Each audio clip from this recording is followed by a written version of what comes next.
Salve, meus amigos amantes do vinho, tudo bem com vocês? Sejam bem-vindos mais uma vez aqui ao canal.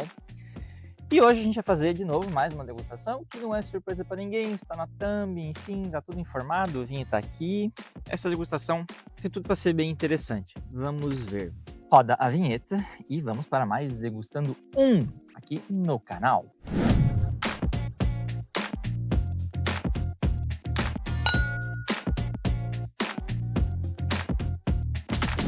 La Linda.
mal da Lindo, mal do Malbec. Pelo contrário, eu acho que é um vinho bem ok para aquilo que ele foi criado. Entretanto, dado aquilo que eu conheço, daquilo que eu busco hoje, a filosofia de degustar um vinho que eu tenho, eu acho que é um vinho corrigido demais. Perde um pouco o sentido até de você ter um canal de vinho, você pode ficar falando de vinho assim. Acho que é isso. Espero que vocês tenham gostado dessa degustação aqui, que vocês tenham aprendido um pouco mais de coisas sobre vinhos assim, de altíssima intervenção. Comenta aí o que vocês acharam, se vocês gostaram. Deixa aqui o meu abraço para todos vocês. Meu clássico. Até o próximo vídeo e Santé!